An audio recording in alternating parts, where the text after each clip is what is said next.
As AI accelerates and the pace of change intensifies, what are the human skills that will truly determine who thrives and who struggles in the future of work? Welcome to Industry Ignited, the podcast where we explore the leaders, ideas, and innovations shaping the future of industry. I'm your host, Dr. Leeanne Aguilar, and today I'm joined by David Powell, co-founder of The Golden Thread, a global media and education company helping people master practical life and people skills. David, welcome to the show. Thank you, Leanne. Thank you for inviting me. It's an honor. Yeah, likewise. It's an honor. I know you do some incredible work, and I'm really interested in learning more about it. So, David, take us back to the beginning. What personal experiences or early career moments shaped your mission to develop people and teams? That's a good question. I guess I'll say that every time. Look, I think the best way to frame this, Leanne, is to go to Steve Jobs. He was a remarkable person, and he gave a very powerful graduate address at Stanford University. It's on one of our videos. And he believed everybody had a passion and a purpose in life. And his view, as a metaphor, he said, the way forward may look a bit foggy, he said, but if you look over your shoulder, you will see what he called formative dots, things that happened in your life. And you look back, you may not have realized it at the time. You look back and you go, So if I look back over my shoulder, I think there's probably about 6 formative dots that I'll whip through as quick as possible. I studied chemical engineering at Edinburgh University. I actually got a first-class honours degree, which is quite something. But the point of that story, looking back, it helped me understand the physical world, matter, energy, space, and time, because engineering gives you that grounding. When I finished at Edinburgh in 1970, some friends and I spent a year driving a Land Rover overland from London to Australia. It was an incredible journey in terms of distance. Driving across the deserts of Iran and across central Afghanistan is not for the faint-hearted. But the point is, it introduced me to the various religions, Christianity, Islam, Hinduism, Jainism, Buddhism, and then in Malaysia and Singapore, the Chinese Taoism. And when I got to Australia, the animistic beliefs of our Aboriginal people here. And something happened, all those cultures in those countries. When I got to Sydney, a friend gave me a copy of a book, Ram Dass's Be Here Now. And I remember sitting there and it just blew my mind about this inner world that we all have. And I sort of thought, well, I've never been taught anything about that. My partner, now my wife Gabriel, and I started, for want of a better term, a long self-development journey. We went and stayed with a yoga teacher in Sri Lanka for 3 months. We went to Tibetan Buddhist monks in Switzerland. Yoga classes, meditation, books from, A to Z, cassettes as they were, and lots of workshops. And so that self-development and my engineering analysis helped me, what's the right word, craft the metaphysical, the unseen world. And I ended up with this concept of the body, the mind, the emotions, and then the inner being, the spirit, who we really are. And it helped me structure approaches in my own life. In my career, I was in the oil and gas industry, and then I ended up in the computing industry. And when I got into general management, for the first time in my life, I had 150, 250 people whose performance affected my earnings. Because the company never had much training budget, I put the training manager hat on, took my general manager's hat off. It sounds self-serving, but we did about 150% of budget one year and about 200% of budget the next. And other general managers in the companies asked me to train their people. And of course, the company people, that's not your job. You're supposed to be a general manager. So in 1993, I quit and I formed my own training company. I realized that was my passion. And I didn't know the phone was going to go all over the world. And so I've been 5 continents, 30-something countries, hundreds of organizations, teaching basically people skills, self-people skills, teams, relationships, leadership, management, sales, customer service. Right. And so they're the break points, the dots when I look back. Yeah. Oh, I like that. Yeah, I mean, they say hindsight is 20/20, right? But I like that the concept of dots, being able to look back at your life and identify those key moments like that really made a difference in your life. And I mean, that's fascinating, the journey that you took, that it took you to so many places and across the continents, and you got to understand and experience different cultures, like you said, different religions, which I Yeah. guess gave you that really broad worldly view, how people are and operate in different places and circumstances. And then I guess carry that into your work in organizations and being able to apply that there and relate to people on a deeper level, understanding that people aren't just numbers, but they are people with, mind, body, emotions, and spirit. And so relating to them on an individual level, which I'm sure helps them feel a lot more seen and heard and needed and appreciated. And so that makes sense that productivity would increase, Yeah, exactly. because Uh, of that. Uh-huh. and maybe your listeners should pause and look over their shoulders and spot the dots. Everybody's got them. Once they get the metaphor that Steve Jobs introduced, everybody goes, oh, wow, yeah, that one, that one, that one. So I think we're all guided. Right. Yeah. Now, over the last 30 years, what patterns have you consistently seen in organizations that thrive regardless of industry or geography? Yeah, each of these questions is powerful. Look, one of the realizations I had was if you look at little kiddies, whether it's in the back streets of London or Sydney or up in a Himalayan village, the question is always, well, before they go to school and the matrix gets them, what do little kiddies love doing, playing the most? And everybody goes, they love playing games. So my realization was that as adults, nothing's changed. We're just in bigger bodies. And my working principle is every person is looking for a game. Yes, they call it a job, but they want to be part of a game. And in fact, we can talk about this a bit later. Gen Y and Gen Z, the younger people, they are much more tuned in to what's the game. And so, dots again, somebody introduced me to the concept of the power of vision, and then I put the picture's worth 1,000 words. So the first thing I developed was, and I've done it with huge teams, developing a graphical vision, a pictorial vision of what the organization is aiming to achieve 5, 7, 15, even 20 years out. And another of the tools a colleague in America introduced me to was the concept of the graphical planning, that it's too hard to plan forward in time. It's a lot easier to go out to the horizon, the success horizon, the vision, and then go, what happened just before that? And you come back with graphical plans like rope bridges back across a river. So the short answer to your question is everywhere I went in the world, as an Arab bank in the Middle East or working with Rothschild here or IBM or AT&T in America, once the people were involved in getting the vision and once they were involved in the graphical plans, the energy was just through the roof. I've used the metaphor of a 16-cylinder engine. So I say, that, look, the body's important, but it's only worth 3 cylinders. The mind is important. Most people's minds run 7 by 24. They never stop. But it's only 3 cylinders because how we feel at work, the emotions is 5. And then whether the spirit feels alive is another 5. So what we're looking for is 16-cylinder performance. You ask most people in most organizations, how many cylinders have everybody on? They go, oh, maybe 5, 6 on a good day. When the game is clear, I can honestly say the 16 cylinders of everybody fire up. And the point is, especially if it's up on the wall, it stays fired up. So Yeah. I think they're the first two learnings. Right. Well, everyone loves a good game, and I think that's why sports are so popular, Exactly. as Exactly. well. And I, Exactly. yeah, I like that perspective. So even looking at your career as a game, Exactly. your life as a game, what lessons are you here to master? So I think that introduces fun and challenge, and it lightens the mood. So yeah, you're not taking it so seriously, perhaps.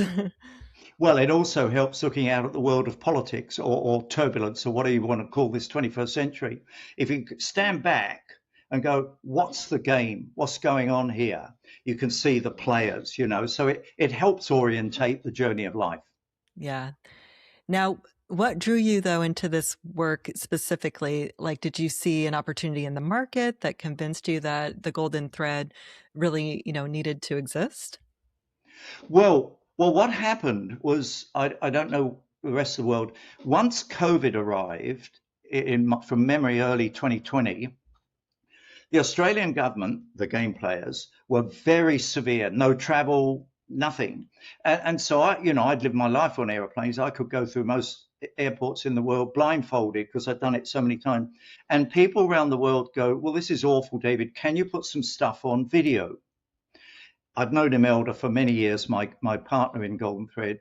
So we did that. We went into the studio. Had I known it was going to take 5 years to build it and a lot more money than we had. But the point is, and the videographer I had, Rob, a young English guy, his father's the director of the BBC. I'd never met him. And Rob said, my father said, attention spans are now 10 minutes or less. So try and make each video 5 minutes. And so what we did, I was forced to use all this 30 years of experience. And that's where we got the self, the relationships, and the teams, which of course includes leadership and management. Put it all onto videos, did a learning guide, and people are going, oh, wow, this is really useful because it's concise and I can watch 5 or 7 minutes. Right. Does that make sense? Yeah, absolutely. And I've watched the majority of your program, and I think you've done a great job capturing people's attention visually as well. I mean, it's a beautifully graphically illustrated, and they are short and concise and to the point, and Yeah. I think it's very relatable and easy to understand. Thank you. Yeah, that was the aim. I probably shouldn't say this, but my colleague Imelda sat at the back of the room behind a pillar watching the screen, and I'd talk into the camera, and she'd go, "Stop!" The voice would go, "Stop, stop, stop! You can't say that in public." So then I'd say, "Well, what did I just say?" Because I'm always running on a stream of intuition. So you see the finished item, the Right. stuff on the cutting floor, but I'm pleased if it talks to you. That was my aim, that it can talk to people all around the world who we may never meet. Yeah. And you have worked with people around the world. So what have like the different cultures taught you about human behavior, communication, and leadership? Yeah, it is there is a world of difference. We won't name names, but obviously in some cultures, deference to seniority is stronger than in other cultures. In terms of personality, some people are quieter, some people are more vociferous. In some cultures, women are supposed to be, inverted commas, subservient. So, so I get and respect all the cultures. And so some of the tools have proven really useful. One of the tools in terms of culture, in terms of teams, is this tool, I feel like saying. So if I'm rabbiting on and Leanne, you're sitting there and you go, excuse me, David, I feel like saying, then the rule is everybody else in the room, including me, shut their big mouths and they open their big ears and their big eyes, and it gives you a chance to speak. If you've got a reserved person, say Susan's over there, and she just looks at me, I go, what is it, Susan? Well, David, I feel like saying, and then you can see on her face, she goes, oh, I wish I hadn't said that. And Anthony goes, yeah, but shut up, Anthony, Susan. And there's this 20-second pause. And then Susan goes, I think everybody's missed this key area. Oh God. Now, Susan would never have said that in a million years normally. And in some of the countries where women are not as strong as men, I'm tempted to give examples, I won't. The women have gone, excuse me, Mr. David. In a lot of countries, they call me Mr. David. Excuse me, Mr. David, I feel like saying, and all the men turn and glare. And I go, and the same, they say something, holy moly. So I think the answer is, where you've got the tools, Leanne, you can get respect and work within the culture. The key is to get everybody on 16 cylinders with respect for the culture of the organization and the religion. Yeah. Yeah, I like that. So it's equipping people with skills that allows them to communicate, more effectively, to share their insights, and helps others to listen. Because I think listening is just as key to communication as sharing, as speaking. Yeah. Yeah. And you see, if you've got a graphical vision or success horizon and graphical plans on the wall, I can say, Susan, I know you don't want to do this. Can you go over and point exactly where on those plans there are fault lines? So, the tools all come together. The job, I think the job is to get the whole team on 16 cylinders. Then, whatever the stormy weather, we got the fighting chance of getting through as a team. Right. Yeah, because if people are sharing the same communication skills, then it's a lot easier to get them into alignment, going in the same direction and achieving Exactly. better results. Now, Exactly. so the golden thread teaches life and people skills we didn't learn at school. If you could redesign education for the modern world, what are the top skills you'd mandate? If Imelda was behind the pillar, she'd go, careful what you say, David. You mustn't criticize the education system. But to answer your question, I would humbly suggest, learning how many wives Henry VIII had, or who was before Henry and who after. The modern world of AI searching databases, I don't think the education I would like to see is learning heaps of data and then repeating in exams. I think I'd rather see larger models of the evolution of our planet and of humanity. It's easy for me to say, well, there were 2.5 million years of hunter gathering. Our ancestors began in East Africa and walked all over the world, and they crossed from Russia to Canada because it was an ice age, and they walked all the way down to Tierra del Fuego. And then there was this agrarian age when people stopped hunting and gathering and settled, created pottery and carpentry. The bigger picture, and then a bigger picture of how humanity has changed, how we've mastered the technologies. So to me, it's more about a journey of life and where we've got to, and then the challenges we're facing. And of course, you gradient it. So the way you would teach a 5-year-old would be different to a 15-year-old.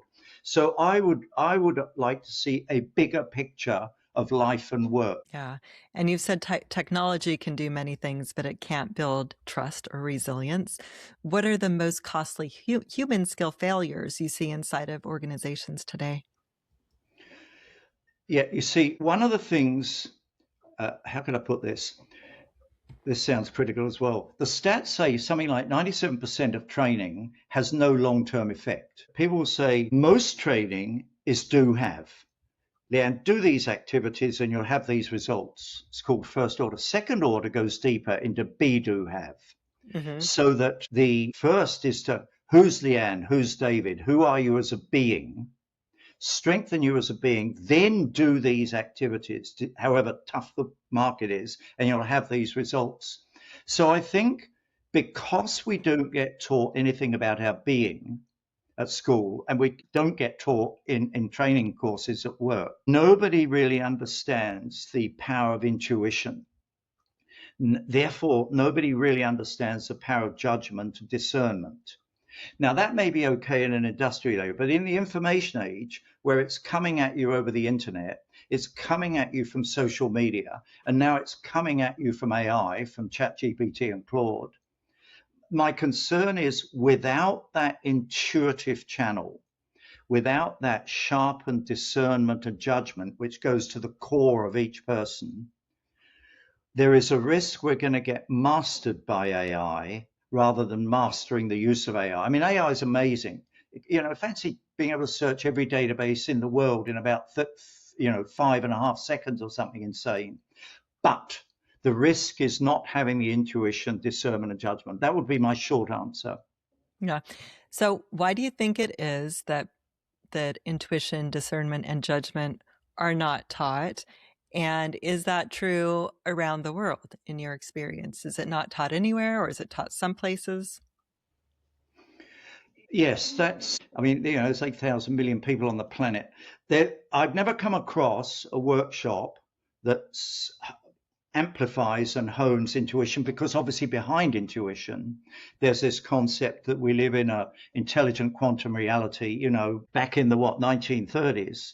but the observer affects the observed. So if we live in a Newtonian universe that's cold and like a machine, doesn't really matter. But once you're into a quantum reality, this toing and froing. So I think everybody has intuition. All I'm saying is I think we should focus on it and encourage it because it's like the compass to navigate through the noisy world of the information age. Right. Yeah. And do you think it's neglected just because people don't understand it? Because like you said, I think everyone would agree that, I mean, they have intuition. We've all experienced it. So Correct. why would it be neglected? You could argue that, the first time there was compulsory state education was when the industrial age appeared. Everybody had to go to school, and the aim was to get a compliant workforce in the factory and the office. So intuition wasn't highest on the list because you've got to bolt the wheels on the car. It's not you think there should be five wheels or you think, black's not the color, Mr. Ford, we should have green. So I think in the industrial age, the education deliberately didn't emphasize it. What I'm seeing is I think now in this stormy information age, which is going to get even stormier with AI arriving, I don't think people have woken up to the dangers. And all I can say is because in the Golden Thread, we teach intuition, discernment, judgment. The people go, this is really cool. Hmm. You Yeah, because know, I mean, I definitely I like if you say, follow your intuition. People know what you're talking about, and because we've all experienced it, exactly, But it is exactly. curious. I just think it is interesting that it's not really focused on more or talked about because we all have experience. You get that intuition, and you're like, oh well, it saved me from this, or I should have followed my intuition. I had a feeling, but I didn't follow it. So yeah, I just think it is interesting that it hasn't been, I guess, focused But on you, more. but Hmm. you see, when you talk like that, Leanne, that's Leanne on 16 cylinders. Uh-huh. And what we, the government, looking for is, Leanne, we want you to vote like this and pay your taxes. I'm not sure that having everybody fired up with intuition is going to benefit the bigger picture games that get played. And that's okay. But I'm saying if we all smarten up, then at least the games can become win-win and not win-lose. So Yeah. I think what you're asking is a pretty huge question. Mm. I'm going to say a simple answer. In anybody's organization, the performance of the individuals as individuals, relationships, and teams is better if the intuition's fired up. Right. Got it. Yeah. When leaders hear soft skills, some still dismiss them. How do you reframe human skills as a hard business advantage, especially in high performance environments? Yes, the term soft skills is really unfortunate because if we said it was people skills, then clearly there are very few organizations that can run optimally without people. And as I've said, in terms of our metaphorical 16-cylinder engine, body, mind, emotion, spirit, all fired up. I go around the world, at most organizations, you ask the staff without the management present, how many cylinders everybody fired up on every day? They go, oh, maybe three on a bad day, five average, seven if it's a really good day. So to the leaders who would say, look, David, I'm not really interested in soft skills. I want them to do the job. My first response will be, look, if you consider the metaphor of the 16-cylinder engine, body, mind, emotion, spirit, and most people, they won't tell it to your face, but most people say we're on about 7 out of 16 cylinders. Mm. My suggestion is you're paying for 16 cylinders. Why not give the people skills, self-empowerment, relationships, and teams, and get the vision, get the game plan clear, get 21st century leadership and management. So you're paying the same amount of salary, but you're getting double the firepower. Right. And that leaders spend money to either make money or save money. So I'm saying you pay the same amount of money, you get double the firepower and double the results. And then it's not so much soft skills, it's critical skills. Does that make sense? It does, yeah. And why wouldn't any business want to do that? Because they're saving money and getting more efficiency and improving their people, and Exactly, that their exactly. people are benefiting. It's a win-win situation, all the way around. Yeah, and I think the point is before we go on, because of this tsunami of AI as well as noise of social media, if you don't hone the people up, so they're on 16 cylinders aligned with your game plan, the game plan of the vision and strategies of your organization, then they're going to be afflicted more by the noise than they are at the moment. Yeah. Conversely, if we power them all up on 16 cylinders, it's like your ship's getting rigged to go into a storm and the crew are all storm ready. That would be Yeah. my answer to the soft skills are not relevant. Yeah. So they're ready. Equip your people. Now, Yeah. with AI, like you mentioned, becoming a daily workplace tool, what do you believe will separate high performers from everyone else's, skills, mindset, or behaviors? Yeah, well, I mean, we're touching on the same subject, and I mean, I've seen that. Yeah, my elder son James uses Claude. I use ChatGPT. I am in awe of what these AI engines can produce. However, you start to see, I don't even know what the right term is, biases. Hmm. ChatGPT will use the word leadership a lot. It often deletes the word management. ChatGPT will talk about real organizations. And I'm going, well, I don't think I've ever worked in an unreal organization. So they're minor uh, um, suggestions, minor examples of where we need to look at what the AI has produced and then go, okay, if 95% of this is right on the button and 5% could be nonsense, I, Leeanne, or I, David, have now got to edit this. And I already, you must be see the same, we're getting emails and stuff, and you can see it's 100% AI and nobody. So I think if we don't get the workforce awake to the fact that AI is a machine language, AI does not have intuition. AI is not part of the quantum energy field. The observer affects the observed.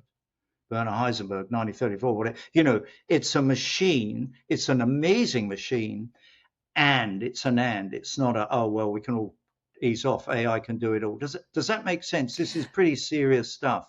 Yeah, I mean, it's a tool and it's not meant to replace people. It's there to help us help enhance our work, make things more efficient, but it doesn't replace people. It's not an actual person. And so we do have to, right, treat it as such and not completely just depend on it and, let our minds stop, or stop because Yeah. we become dependent on it, I suppose. And I mean, you look, I mean, some of the younger people wouldn't remember before word processing or before spreadsheets. But, the very concept of word processing and spreadsheet, mind boggling. Nobody would want to go. But when I did my university degree, we had slide rules. Nobody would want to go back there. And so I'm not saying for a moment that these AI amazing, and they're only going to get more and more powerful. It's just we need to learn to use them. Yes, exactly. And we're using them and we're managing them. And so, keeping that in Exactly. mind, knowing how to use them to our highest advantage and Exactly. yeah. Now, tell me more about your program CREW. I know CREW stands for competent, resilient, engaged workforce. What specific behaviors change when a workforce truly becomes CREW aligned? Yeah. Well, this is where what I said earlier about second order change be, do, have. Crew starts off with self, and it's pretty, this sounds self serving, it's pretty powerful. Who are you? Why are you here? What do you want to achieve? Who's going to help you? This is how intuition works. However, people are going, what? What? What one of my sons, his partner, she goes, what? I never thought about any of those questions, David. You just blown my head off. So the first part of crew, and that's why, we're saying don't try and watch all these videos in a week. Maybe just watch one video and just sleep on it because you may not know it sounds self-serving. This is a dot. And you'll look back 10 years ago, you think, wow, I'm pleased I watched that video. So the first part's waking the individual up. Then, of course, you go relationships. Well, how come Henry is so different to Amanda? Nobody's taught us how to read somebody. Is Leeanne more warmly people, more coolly task? Is Leeanne active or is she quieter? Within 10 seconds, you get tools for how to approach someone. And I've had people go, oh my God, David, I'm working with the team like I've never worked before. This is amazing. Why wasn't I taught this at school? Why wasn't I given this early in my career? So these relationship videos change working relationships in days or weeks. And then the team, how do you create a win-win team? And of course, it covers vision, culture, assertion, the I feel like saying. So what I've seen is you put those self-relationship team skills and you embed them, the whole thing changes. Yeah, and I don't see it as self-serving because I know you've heard, the analogy like with the oxygen from the airplane. If it drops down, you have to put your own on first, and then you Yes, can help other people. So it's like you yes, have to fill up your own cup and be full exactly, within and really know who you are and be complete within yourself, I think, before you can really make a contribution, to absolutely, others. And so absolutely. I actually think it empowers people to be their best selves, which in turn, by being their best selves, they become more valuable to a team in an organization. And of course, the problem is the noise is we've got Western science and medicine going, no, no, no, no, no, David's talking nonsense. Who you think you are, Leanne, is an epiphenomenon of your brain chemistry. So when your body dies, there's no more Leanne. All this talk about you're a metaphysical being, that's nonsense. So there's a lot vested in the game of actually, and what you need to do is take this medicine, these chemicals. So it's not, oh, I didn't know. There are two conflicting models.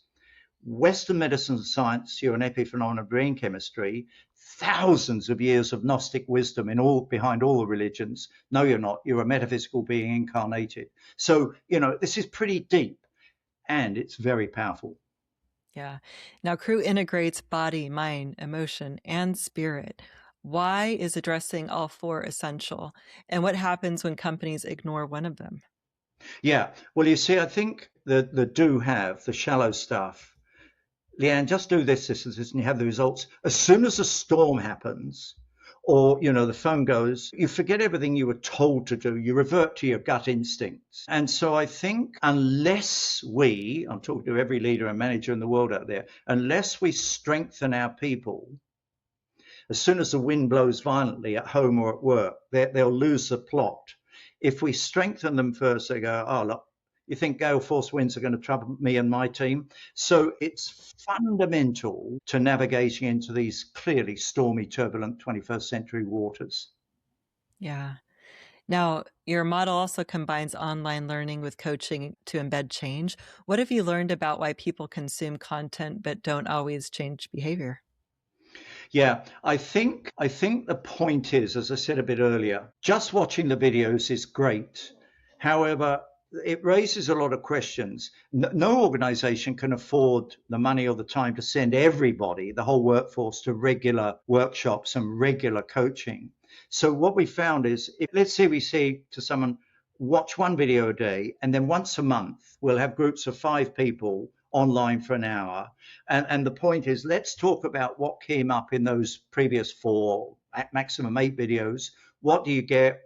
Don't you get? That ability to talk through is just proving gold dust, because people who just watch videos go, oh, I wish there was somewhere we could talk about it. Mm, Does that make sense? yeah, The training video contains the seeds of empowerment.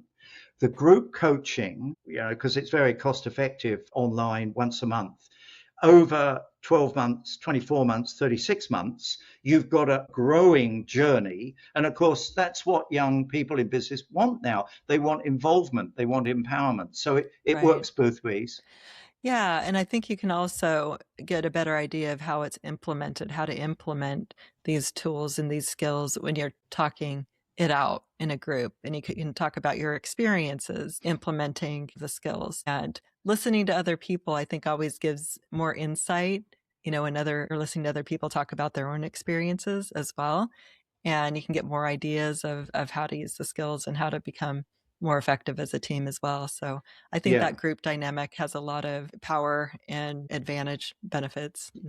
Yeah. The only caveat I'd say we found in the past, if you widen up the scope of the group too wide, people are a bit loath to talk about their personal issues in front of their colleagues. But Ah, if you say, look, we're only going to talk about the content of the 4 videos you've watched in the past 4 weeks, then can you see like there's a structure that nobody needs to deviate off outside of that in what might or might not be going on in their life at the moment? yeah. Huh, that's interesting, but yeah, that makes sense.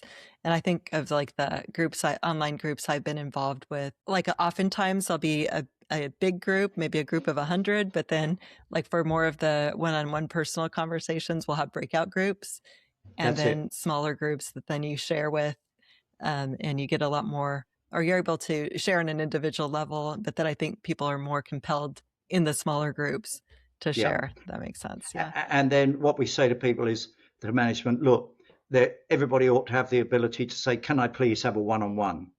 Like you can't, now you know they've got a real issue, inverted commas, real issue, then we can't let it go. So, but it has to be one-on-one. So how many times is somebody going to use that trigger? Once every 3 years or something. But to know that they can talk to someone if they need to is hugely valuable.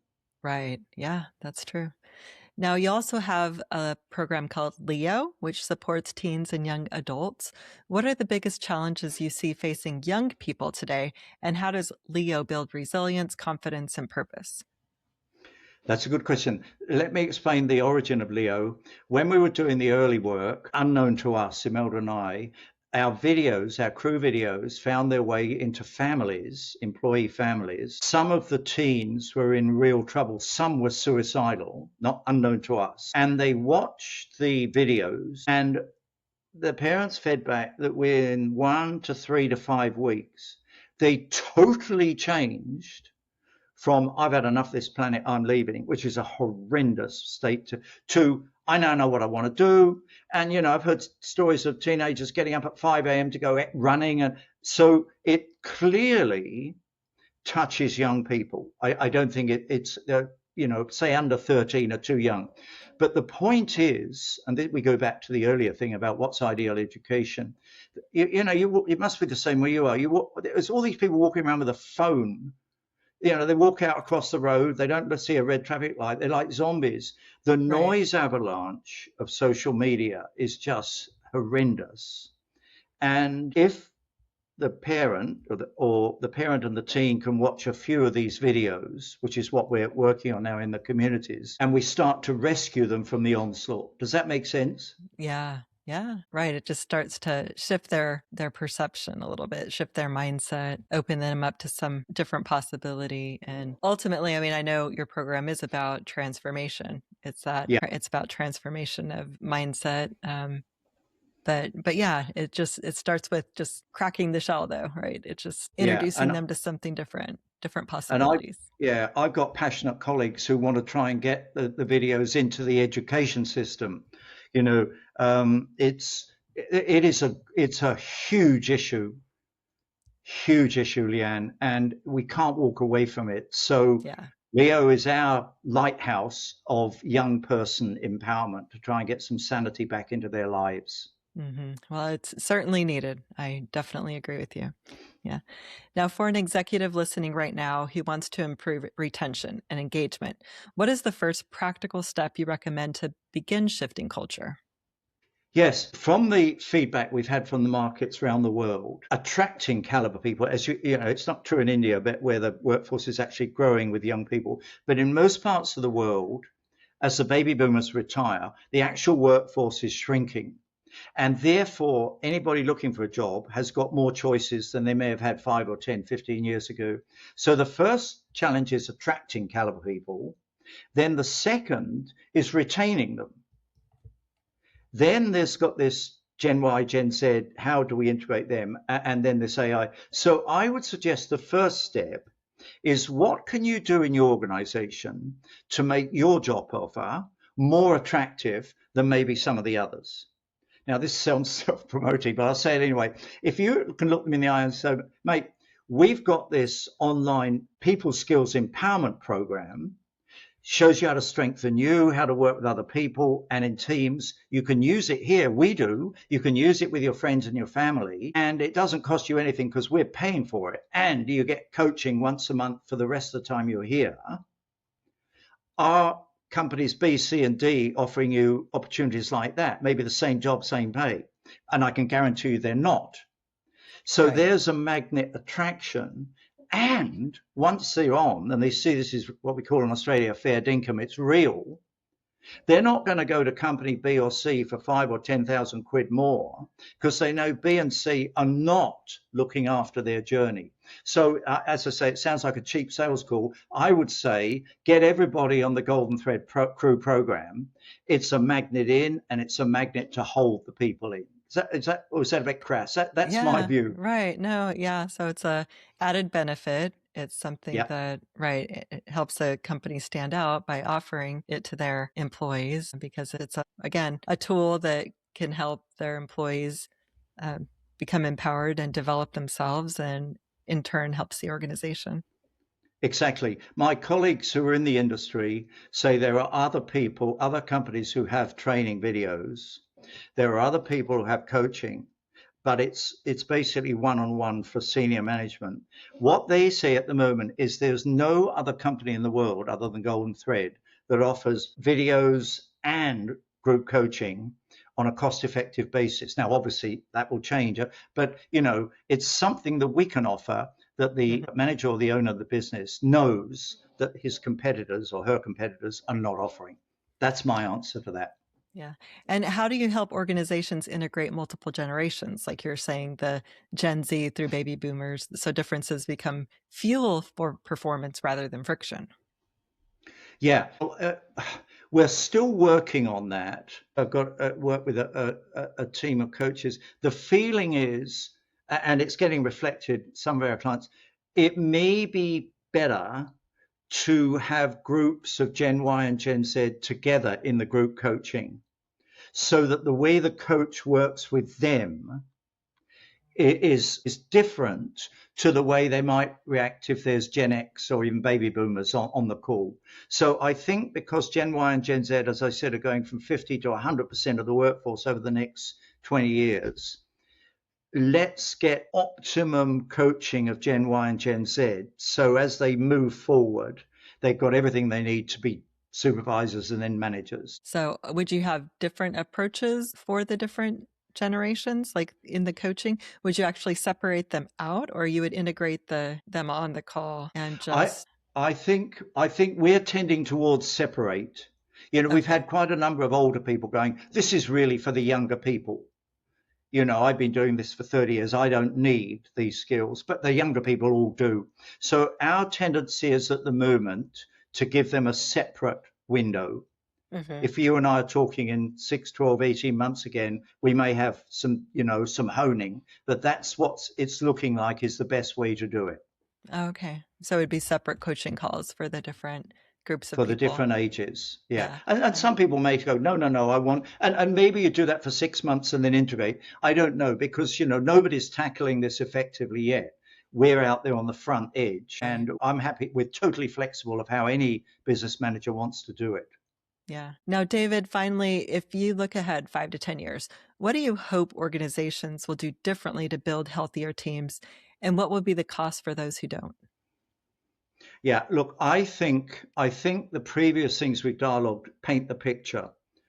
For the metaphysical reasons we won't go into, Gen Y and Gen Z are different and they want the game plan. So I think that the organizations now that start to build an empowering gay plan will pull the best Gen Y and the best Gen Z, and they'll stay and perform. And the ones that don't will find themselves out in the stony desert. I think it's pretty blunt because, Hmm. again, you've got to have empowered people to handle AI. You either empower your people, especially the young people, and flourish into this complex world, or you're going to get in desert and stony soil. Yeah. Well, David, thank you for a powerful conversation and for doing the work you're doing. Thank you, Leanne. Thank you. Yeah. I appreciate your questions. It's all I would leave you with is say, look, I think we all have to do something. I can't see us rolling on another 50 years with the young people in the state they are, and so many of the workforce people. So this is vital. So thank you for the opportunity. And obviously, if anybody wants to talk, we're happy to talk.